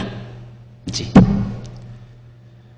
আল্লাহ পাক রব্বুল আলামিন বলছেন, নিসাউকুম হারসুল লাকুম, তোমাদের স্ত্রীগণ তোমাদের শস্য ক্ষেত্র, স্পষ্ট ভাষায় বলেছেন। তাহলে আপনাকে ক্ষেত্র বাছাই করতে হবে যে আমি কেমন ক্ষেত্র, কেমন জমি বাছাই করব আমার ফসল উৎপাদন করার জন্য, আমার বাগান লাগানোর জন্য। জি, লেমা লেহা, লোকেরা দেখে লেমা লেহা, ধন সম্পদ দেখে, যে মেয়েটিকে পয়গাম দিতে যাচ্ছে তার বাবার ধন সম্পদ কেমন আছে, মান মর্যাদা কেমন আছে, কেমন প্রভাবশালী সে, লেমা লেহা, ধন সম্পদ দেখে যে ওর মাধ্যমে আমি কি পেতে পারি। অনেকেই দেখে কি পেতে পারি, বাড়ি পেতে পারি, গাড়ি পেতে পারি। আজকালকার পাওয়ার মতো না, আজকাল তো হিন্দুদের পাওয়া শুরু হয়েছে, তাই না? পণ প্রথা বা যৌতুক, হিন্দুরা বলে পণ প্রথা, ওই হিন্দুদের থেকে এসছে পণ প্রথা, কুপ্রথা। এই পণ সম্পর্কে একটি বক্তব্য আছে বিস্তারিত, তা শুনে নিতে পারেন। যেটি এই হাদিসে বলা হয়েছে যে তো 1400 বছর আগেও লোকজন অনেকেই ধন দৌলত দেখে বিবাহ শাদী করতে, এই গুণটিও দেখতো। সেটা এই জন্য নয় যে নগদ নগদ যেদিন বিয়ে করবো সেই দিন কি দেবেন আপনি, মোটরসাইকেল দিবেন। সেই যুগে মোটরসাইকেল ছিল না, ঘোড়া তো ছিল, ঘোড়া দেবেন, উট দেবেন, হ্যাঁ, লাল উট দেবেন, মূল্যবান ছিল সেই যুগের মার্সিডিজ, লাল উট ছিল। হ্যাঁ, খচ্চর দেবেন, গাধা দেবেন, বকরির পাল দেবেন, এগুলি ছিল কি? ছিল না, এগুলি ছিল না। তাহলে এই যে মাল ধন দেখে লোকেরা বিয়ে করতো, সেই জন্যই নবী সাল্লাল্লাহু আলাইহি সাল্লাম বলেছেন, এমনি তো বলেননি। অনেকে করতো, সেই জাহেলি যুগে মুশরিকরা করতো। আর কিছু লোক হতে পারে এইরকম দেখতো এই দিকটাও, যে ধন সম্পদ কেমন আছে, কি জন্য, যে আগামীতে যখন শ্বশুর সাহেবের ইন্তেকাল হবে, বাংলাদেশের শ্বশুরকেও কিবলা বলে, তাই না? কিবলার অভাব নেই। জি, পীর কিবলা, তো শ্বশুর তো কিবলা হইতে পারে। পীর না তার মেয়েই দিল, আর না তার বোনই দিল, আর না কিছু দিল, বরং সব নজর নিয়ে গেল, সব নিয়ে যাচ্ছে। তারপরে যখন পীর কিবলা হয়ে যাচ্ছে, তাহলে এত বড় একটা আল্লাহর নিয়ামত তার মাধ্যমে শ্বশুর সাহেবের মাধ্যমে পেয়েছেন, শ্বশুর কিবলা কেনই বা হবে না? শাশুড়িকে কিবলা কোনোদিন শুনলাম না, অথচ শাশুড়ি বেশি মেহনত করেছে আপনার স্ত্রী মানুষ করায়, তাই না? তাহলে আজকে থেকে ওই সব ভাইরা, যেসব ভাইরা এইসব বিদাতি কথাবার্তা বলেন, পীর কিবলা বলেন আর শ্বশুর কিবলা বলেন, তাদেরকে আমি পরামর্শ দিচ্ছি যে শাশুড়ি কিবলাটাও বলবেন। তো নবী করিম সাল্লাল্লাহু আলাইহি সাল্লামের জামানায় ধন সম্পদ দেখা হতো এই জন্য যে শ্বশুরের ইন্তেকাল হয়ে গেলে, শাশুড়ির ইন্তেকাল হয়ে গেলে, তখন যেহেতু ভাগ বন্টন হবে ধন সম্পদ জমি জায়গা, তখন কিছু পাবো, এই জন্য দেখত।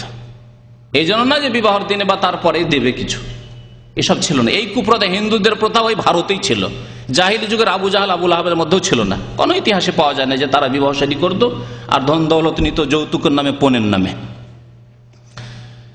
লেমা লেহা, তাহলে ধন সম্পদ দেখে লোকেরা বিয়ে করে। অনেকে বলে জামা লেহা, সৌন্দর্য দেখে যে কেমন সুন্দরী, দেখতে গিয়ে সুন্দরী দেখতে গিয়ে চেহারাই দেখে, তাই না? চেহারাই আসল দেখে, দেখে না যে হাত পা কেমন সুন্দর, ওটা দেখলো 2 নম্বরে দেখে, কিন্তু আসল দেখে মুখমণ্ডল, ফেস।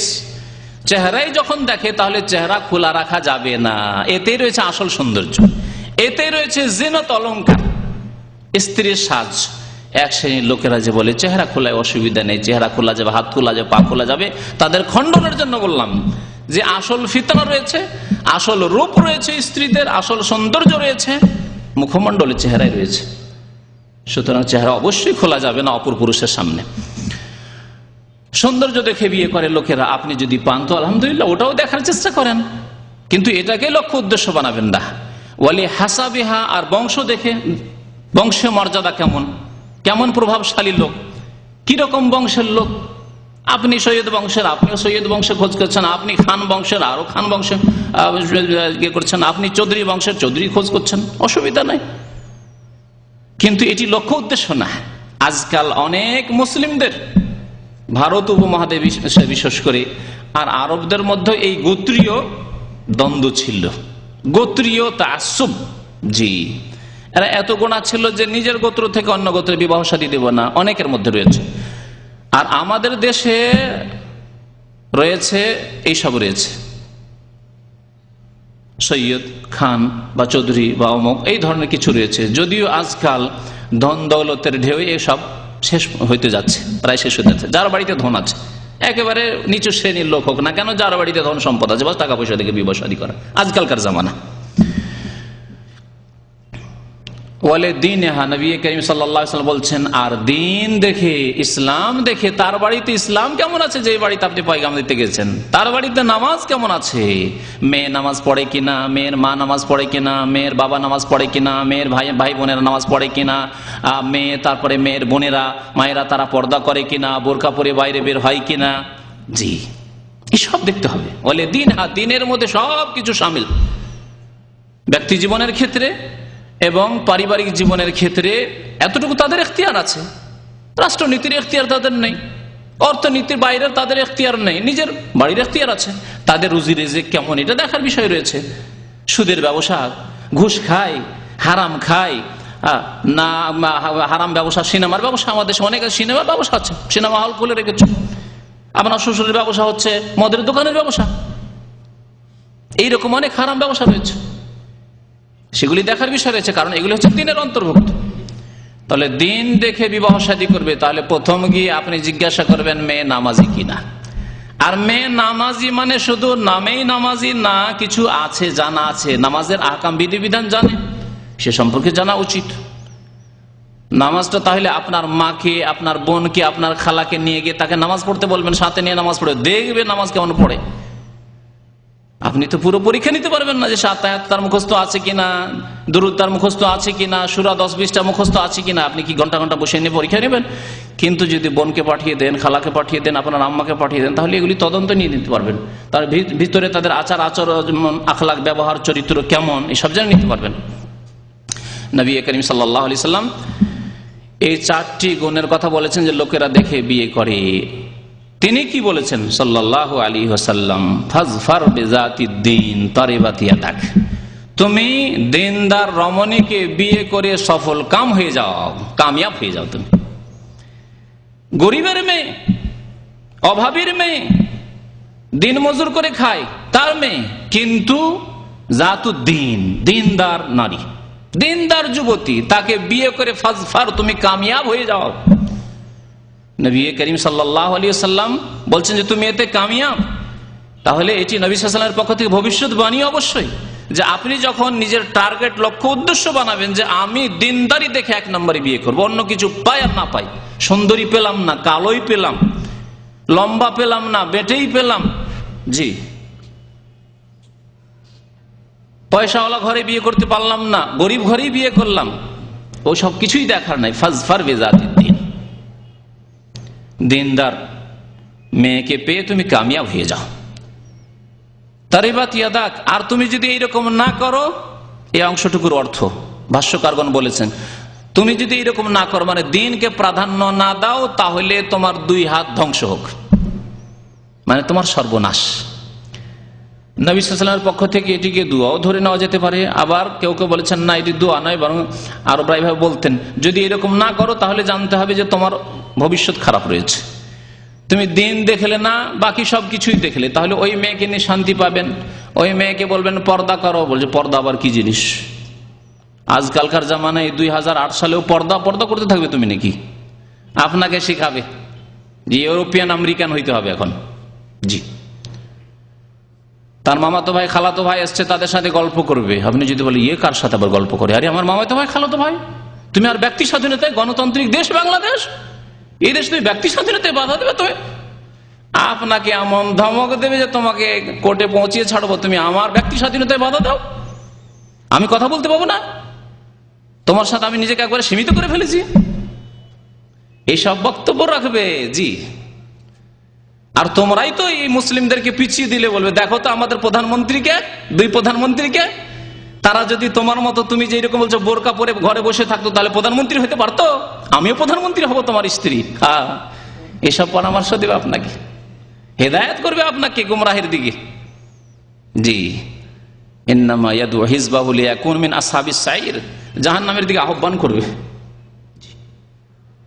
দিনদার যদি বিয়ে না করেন, আর দিনদার যদি বিয়ে না করেন আর দিনে 3 বারের 2 বারও যদি খেতে দিতে পারেন, কখনো যদি পেট ভরে খেতে নাও দিতে পারেন, বিদেশ থেকে যাচ্ছেন ভালো কাপড় চোপড় কিছু নাও নিয়ে যেতে পারেন, কিছু গয়না অলংকার নিতেই পারলেন না, কিছুই বলবেন না, বলবেন আলহামদুলিল্লাহ আমি স্বামীকে পেয়েছি, যথেষ্ট। জি, অল্পতেই সন্তুষ্ট থাকবে, না পেলেও সন্তুষ্ট থাকবে, কারণ তার মধ্যে দিন রয়েছে। ফাজফার বিজাতিদ দ্বীন, তাহলে তুমি কামিয়াব হয়ে যেতে পারবে।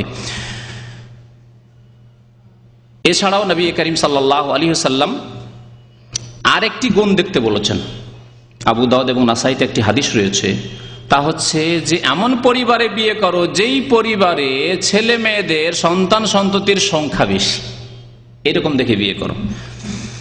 একজন সাহাবী এসে বলছেন ইয়া রাসূলুল্লাহ, আমি একটি মেয়েকে বিয়ে করার জন্য ইচ্ছা করেছি, সে মহিলা দেখতে খুব সুন্দর, খুব সুন্দরী, গায়রা আন্নাহা লা তালিদু, কিন্তু সে বন্ধা, তার বাচ্চা কাচ্চা হবে না, ছেলে মেয়ে তার থেকে পাবো না, আমি হাল আতাজাওয়াজুহা, আমি কি বিয়ে করব? নবী করিম সাল্লাল্লাহু আলাইহি সাল্লামের কাছে পরামর্শ চাচ্ছেন এক সাহাবী। নবী করিম সাল্লাল্লাহু আলাইহি সাল্লাম বললেন না, বিয়ে করিও না, নিষেধ করলেন, তাকে বিয়ে করিও না, বরকত নেই, কিছু ছেলে মেয়ে হবে না, বরকত নেই, শেষ।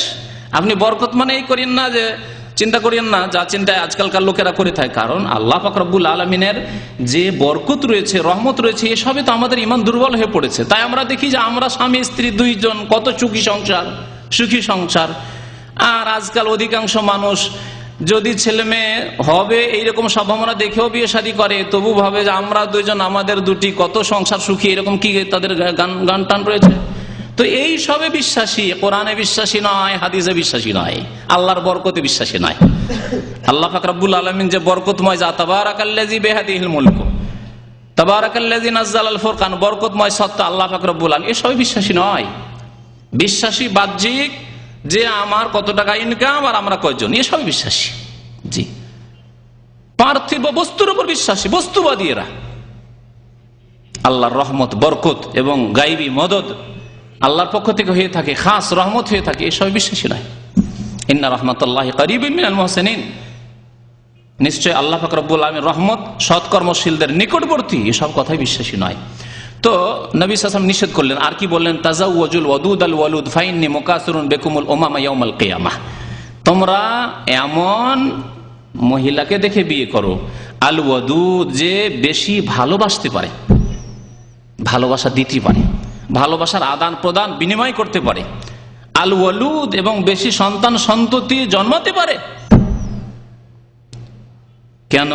ফাইন্নী মুকাসিরুন বিকুম, কারণ আমি মুহাম্মদ সাল্লাল্লাহু আলাইহি সাল্লাম তোমাদেরকে নিয়ে কিয়ামতের দিনে সমস্ত উম্মতের সামনে আমি গৌরব করব যে আমার উম্মতের সংখ্যা সবচেয়ে বেশি, মুসা আলাইহিস সালাতু সালামের উম্মতের সংখ্যা সবচাইতে বেশি হবে, তার চাইতে বেশি হবে সংখ্যা প্রিয় নবী মুহাম্মদ রাসূলুল্লাহ সাল্লাল্লাহু আলাইহি সাল্লামের উম্মতের। এই আমি গৌরব করব। সুতরাং তোমরা বেশি বাচ্চা দিতে পারে এই রকম মহিলা দেখে বিয়ে করো। কেমন করে বুঝবেন? খুব সহজে জানেন। কেমন করে?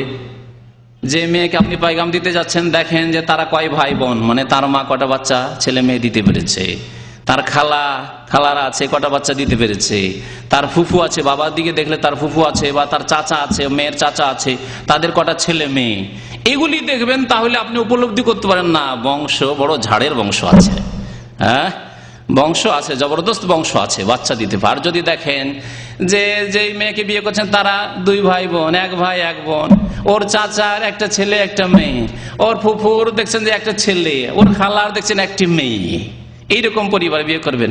বংশে দেখছেন 2-4টা বাঁঝা, এরকম দেখে বিয়ে করবেন না। নবী করিম সাল্লাল্লাহু আলাইহি সাল্লামের আদেশ মোতাবেক আপনি সুন্নতের উপর আমল করলেন না। সুন্নত তরিকা হচ্ছে যে আপনি বেশি বেশি ছেলে মেয়ে পৃথিবীতে আসুক এবং তারা নামাজি হোক, আল্লাহর ইবাদত বন্দেগী করুক, নেক বান্দার নেক সন্তানের সংখ্যা বাড়ুক, যাতে আল্লাহর জমিনে সৎ লোক দিয়ে আবাদ হয়, কাফেরদের সংখ্যা কমে যায়, ফাসিক বেনামাজিদের সংখ্যা কমে যায়, আর নেক লোকদের সংখ্যা বাড়ুক।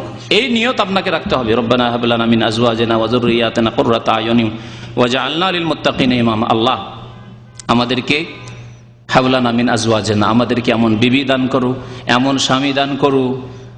রব্বানা হাবলানা মিন আজওয়াজিনা ওয়া যুররিয়াতিনা, এবং এমন সন্তান সন্ততি দান করো, কুররাতা আয়ুন, যাতে আমাদের চক্ষু ঠান্ডা হয়। ওয়াজআলনা লিল মুত্তাকিনা ইমামা, এবং আমাদেরকে সৎ কর্মশীল আল্লাহ ভীরু মুত্তাকিদের নেতৃত্ব দান করো। মুত্তাকিদের আমাদের ইমাম বানিয়ে দাও। এর অর্থ কি?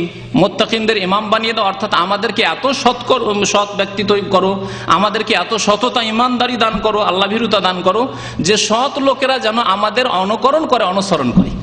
ভালো লোকও মনে করে না আমাদের চাইতে ভালো এই লোকটি। জি, তাহলে আপনাকে এমন ভালো হওয়ার দোয়া করতে হবে। এই দোয়া শিখিয়েছেন আল্লাহ পাক রব্বুল আলামিন, যে যারা সৎ লোক তারাও যেন দেখে ভাবে যে আরে আমরা সৎ হইলে কি হবে, আমাদের চাইতে এই ব্যক্তি সৎ লোক। ওয়াজআলনা লিল মুত্তাকিনা ইমামা, আমাকে আমার ছেলে মেয়েদেরকে আত্মীয় স্বজনদেরকে আল্লাহ সৎ বানিয়ে দাও। রব্বিজআলনি মুকিমাস সালাতি ওয়া মিন যুররিয়াতি, আল্লাহ আমাকে নামাজ কায়েমকারী বানিয়ে দাও। আমার ছেলে মেয়েদেরকে, স্ত্রীদের, আত্মীয় স্বজনকে তাদেরকে নামাজ কায়েমকারী বানিয়ে দাও। রব্বানা রব্বিজআলনি মুকিমাস সালাতি ওয়া মিন যুররিয়াতি রব্বানা ওয়া তাকাব্বাল দুআ, আল্লাহ আমাদের দোয়া তুমি কবুল করো। রব্বানা যালামনা আনফুসানা ওয়া ইল্লাম তাগফির লানা ওয়া তারহামনা লানাকুনান্না মিনাল খাসিরিন রব্বি হাবলি মিন লাদুনকা যুররিয়াতান তাইয়্যিবা ইন্নাকা সামিউদ দুআ। এছাড়াও বহু দোয়া রয়েছে যে দোয়াগুলি আপনি করবেন। আল্লাহ পাক রব্বুল আলামিন আমাদের গুনাহ খাতা মাফ করে দেন, আমাদেরকে নেক আমলের তৌফিক দান করেন। আল্লাহ আমাদেরকে 5 ওয়াক্ত নামাজ কায়েম করার জন্য তৌফিক দান করেন। আল্লাহ পাক রব্বুল আলামিন আমাদেরকে যেন নেক স্ত্রী দান করেন। যেসব ভাইদের বিবাহ শাদী হয়ে গেছে আল্লাহ পাক রব্বুল তাদের স্ত্রীদেরকে যেন নেক করে রাখেন। তারা যদি নেক থাকে তাদের সতীত্ব আরও বাড়িয়ে দেন, তাদের তাকওয়া পরেশগারি যেন আরও বাড়িয়ে দেন। আর তাদের মধ্যে যদি ত্রুটি থাকে আল্লাহ তাদের ত্রুটিগুলিকে দূর করে দাও, তাদের দুর্বলতাকে দূর করে দাও, তাদেরকে আরও সৎ হওয়ার, সতী হওয়ার তৌফিক যেন দান করো। আর যেসব ভাইরা এখনও বিবাহ শাদী করেনি আল্লাহ পাক রব্বুল আলামিন, আল্লাহ তুমি তাদের বরকত দান করো এবং তাদেরকে সতী স্ত্রী দান করো, নামাজ কায়েমকারী স্ত্রী দান করো, সৎ সন্তান সন্ততি তাদেরকে দান করো এবং তাদেরকে বরকত দান করো। আমিন ইয়া রাব্বাল আলামিন। ওয়া সাল্লাল্লাহু আলা নবিয়িনা মুহাম্মদ ওয়া আলা আলিহি ওয়া সাহবিহি আজমাইন।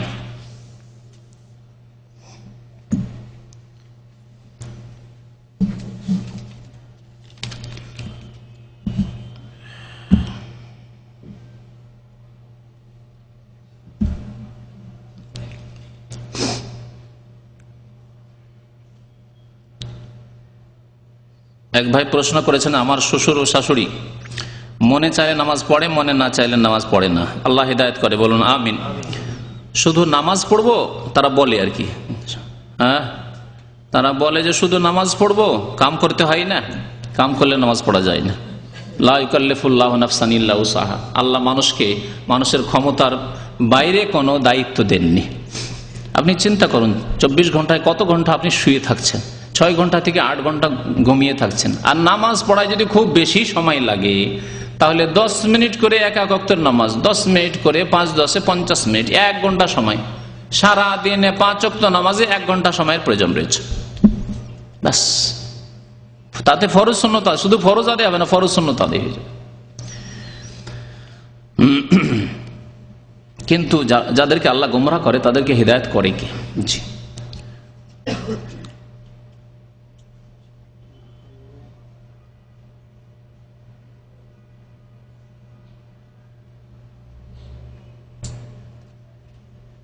কি আর জিজ্ঞেস করেছেন? একটু লম্বা পড়ে দেন তো, একটু ভর্তি করে দিয়েছেন লিখে। ফুফাতো বোনের মেয়ে বিবাহ করা যাবে কিনা? জি, অবশ্যই যাবে। ফুফাতো বোন, হ্যাঁ, ফুফাতো বোনকে বিয়ে করা যাবে কিনা? হ্যাঁ, যাবে। তো ফুফাতো বোনকে যদি বিয়ে করা যেত, তার মেয়ে আর একটু দূরে হইল না? তাহলে আবার এই ক্ষেত্রে সন্দেহ কিসের আছে? ভাতিজি বলেন সেই জন্য, আর বোন বললে জায়েজ হয়ে গেল। তো বোনকে তো নিজের বোন তো জায়েজ হয় না। তো ফুফাতো বোন, খালাতো বোন যখন জায়েজ, তখন তাদের ছেলে মেয়ে জায়েজ, জায়েজ না, হ্যাঁ, তাদের ছেলে মেয়েও জায়েজ।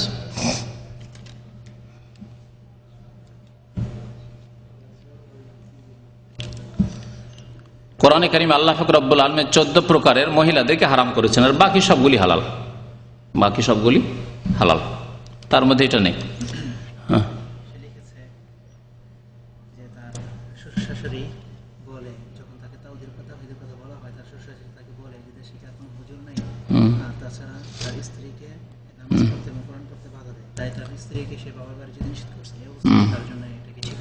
প্রথম কথা, যারা বলবে দেশে কি হুজুর নেই, বলবেন যে দেশের হুজুর হোক আর সৌদি আরবের হুজুর হোক, সমস্ত হুজুরের বড় হুজুর প্রিয় নবী মুহাম্মদুর রাসূলুল্লাহ সাল্লাল্লাহু আলাইহি ওয়াসাল্লাম।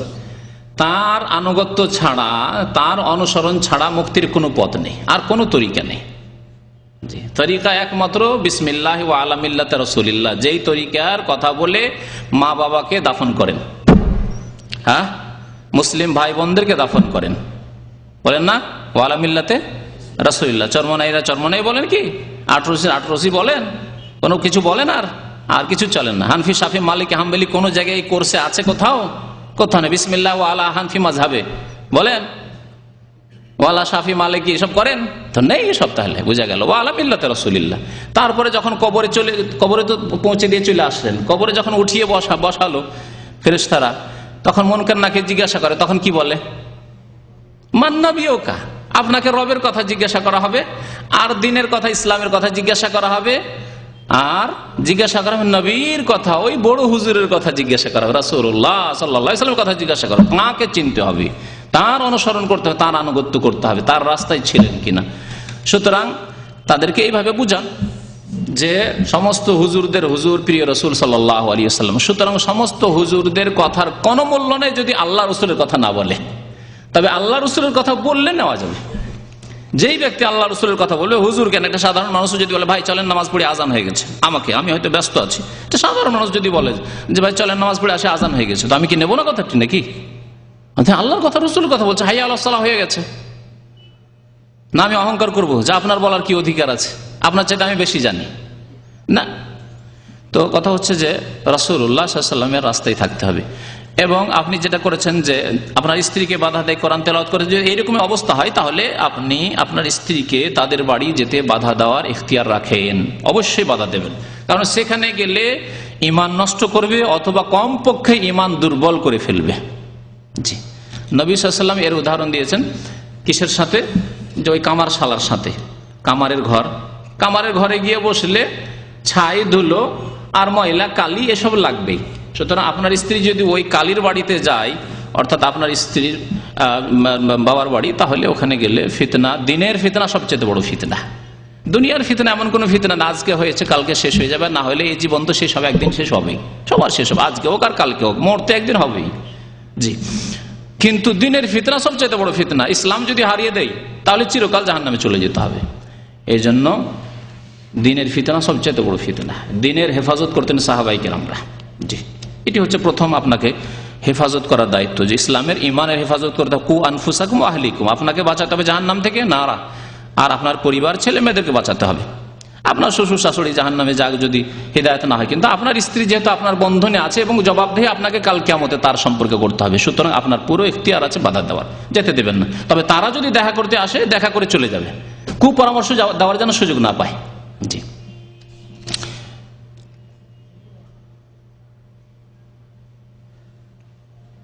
এক ভাই জিজ্ঞাসা করেছেন যে আমাদের দেশে 20 রাকাত তারাবি পড়ে 20 মিনিটে, তা সত্যি।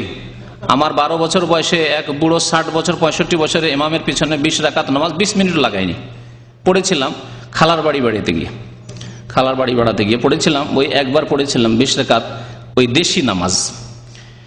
তো সুবহানাল্লাহ, এই নামাজ হবে না। নবী করিম সাল্লাল্লাহু আলাইহি ওয়াসাল্লাম বুখারী শরীফ হাদিসে বলেছেন যে ওই ব্যক্তি যে তাড়াহুড়া করে নামাজ পড়েছিল, ইরজি ফাসাল্লি ফাইন্নাকা লাম তুসাল্লি, 3 বার করে বলেছিলেন যাও ফিরে যাও, পুনরায় নামাজ পড়ো, তুমি নামাজ পড়োইনি, নামাজ হয়নি। সুতরাং এইরকম তাড়াহুড়া নামাজ হবে না, এইরকম ইমামের পিছনে নামাজ পড়বেন না। প্রথম কথা তারাবিতে জামাতি নেই, আপনি ঘরে নামাজ পড়েন। এইরকম বিদাতি ইমামের পিছনে কেন আপনি নফল নামাজ পড়ে নফল নষ্ট করতে যাবেন? আপনি নিজের বাড়িতে ছেলে মেয়ে স্ত্রীকে নিয়ে নামাজ পড়েন। ফরজ নামাজের ক্ষেত্রে যদি ধীর স্থিরতা এতটুকু থাকে যে 3 বার কমপক্ষে তাসবিহ করতে পারছেন, সূরা ফাতিহা পড়তে পারছেন, আত্তাহিয়াত আর দরুদ পড়তে পারছেন, তাহলে এইরকম ইমামের পেছনে নামাজ ফরজ পড়তে পারেন। বাকি আপনার তারাবি এই জামাতে অবশ্যই পড়বেন না, কারণ তারাবি জামাতে পড়া নবী সাল্লাল্লাহু আলাইহি ওয়াসাল্লামের জামানার এমন কোনো সুন্নত নেই। পরে সাহাবায়ে কেরামরা শুরু করেছেন। নবী সাল্লাল্লাহু আলাইহি ওয়াসাল্লাম প্রতিদিন তারাবি পড়েননি, জি, জামাত করে ঘরে পড়েছেন। জি, হয়ে গেছে। সাল্লাল্লাহু আলাইহি মুহাম্মদ ওয়া আলা আলিহি ওয়া সাহবিহি আজমাইন। আচ্ছা, একটা প্রশ্ন, সদস্য দেখিয়া বিয়ে করলো, কিন্তু এটা ঠিক বোঝা গেছে বাচ্চা হয় না। হ্যাঁ, দ্বিতীয় বিয়ে করবে। যদি স্ত্রীর ত্রুটি থাকে, দোষ থাকে স্ত্রীর পক্ষ থেকে যে সে বন্দা, তাহলে স্বামী বিয়ে করবে। দ্বিতীয় দুটোই দোষ আছে, তাহলে আল্লাহর তকদিরের উপর রাজি থাকেন। নবী করিম সাল্লাল্লাহু আলাইহি ওয়াসাল্লামকে আল্লাহ ছেলে দিয়েছেন, আবার নিয়ে নিয়েছেন। 2 বছর 2.5 বছর 1 বছরের ছেলে নিয়ে নিয়েছেন, দেননি। তাহলে আমাদের জন্য এই সুন্নত রয়েছে, ওটাও তো সুন্নত, মেনে নিতে হবে। জি।